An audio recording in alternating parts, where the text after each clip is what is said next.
కార్యక్రమానికి తిరిగి స్వాగతం. గురుగారు, మరి ఇప్పుడు వచ్చేది వినాయక చవితి కాబట్టి వినాయకుడి ఆకారం రూపం గురించి వివరించండి గురుగారు.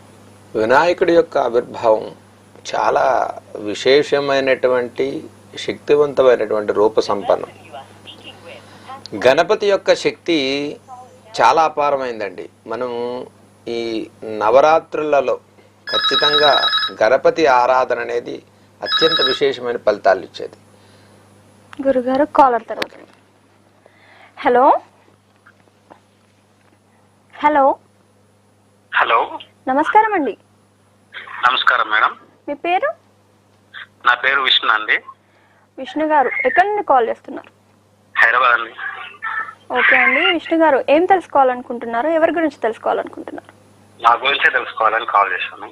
ఓకే అండి, మీ డేట్ ఆఫ్ బర్త్ చెప్పండి. 31st October 1991. 31st October 1991. Time చెప్పండి.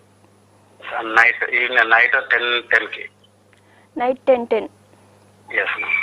ఓకే అండి, ఎక్కడ పుట్టారండి? వరంగల్ మేడం. ఓకే అండి, ఏం తెలుసుకోవాలనుకుంటున్నారు? అంటే మా ఫ్యూచర్ జాబ్ గురించి లేకపోతే బిజినెస్ సైన్స్ ఏముంటుంది. ఓకే అండి, గురువు గారితో మాట్లాడండి. నమస్కారం అండి. నమస్కారం గురుగారు. చెప్పండి సార్, ఏం తెలుసుకోవాలనుకుంటారు? అంటే నేను ఆల్రెడీ బిజినెస్ ఉండే అండి. నాకు MBA కంప్లీట్ అయినాక బిజినెస్ పెట్టాను. చాలా బాగా నడిచింది. కరోనా నుంచి వెళ్ళి కొంచెం బాగా డల్ అయిపోయింది. ఓకే, బాగా లాస్ అయితే తీసేశాను. ఇప్పుడు జాబ్ సర్చింగ్ లో ఉన్నాను. ఇంతకుముందు జాబ్ వచ్చేగానే మళ్ళీ అది మానేశాను. అంటే టైమింగ్స్ సరిగ్గా లేక నాకు కంఫర్ట్ అనిపించక ఇప్పుడు ఎంత ట్రై చేసినా గానీ నాకు జాబ్ అనేది రావడం కష్టమవుతుంది. పర్ఫార్మెన్స్ బాగానే ఇస్తున్నాను కానీ కొంచెం పెండింగ్ లో పెడుతున్నారు. మెయిల్ ఫైనల్ మెయిల్ వస్తాయి సైన్స్ అనేసి అంటున్నారు కానీ ఇంకేం కావట్లేదు. సో మరి అసలు కరెక్ట్ ఉందా లేకుంటే మళ్ళీ బిజినెస్ ఉందా?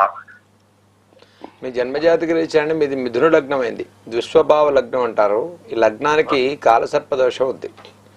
మీరు గురువారం పుట్టారు కదా, మఖా నక్షత్రం అండి, సింహరాశి.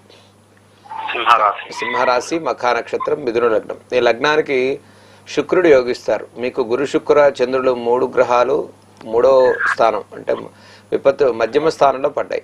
కాబట్టి మీరు ఉద్యోగం చేసినప్పటికీ కూడా స్టాండర్డ్ అనేది లేదండి. అంటే ఉద్యోగంలో మార్పులు చేర్పులు చేసే అవకాశం ఉంది.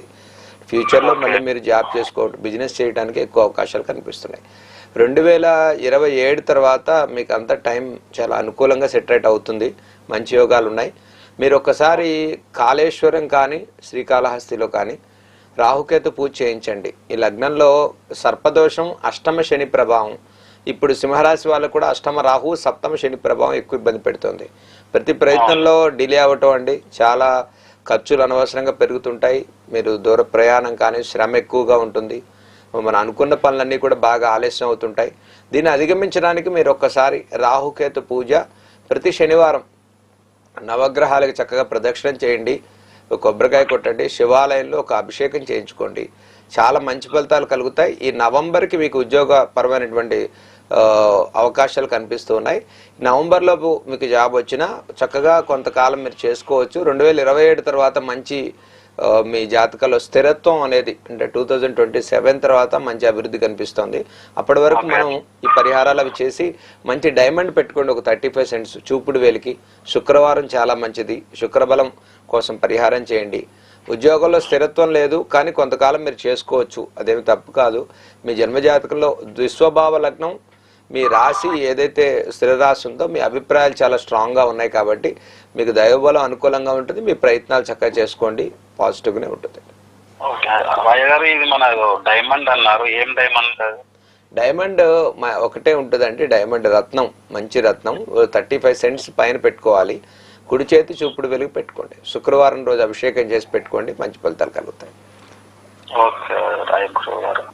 ఓకే అండి.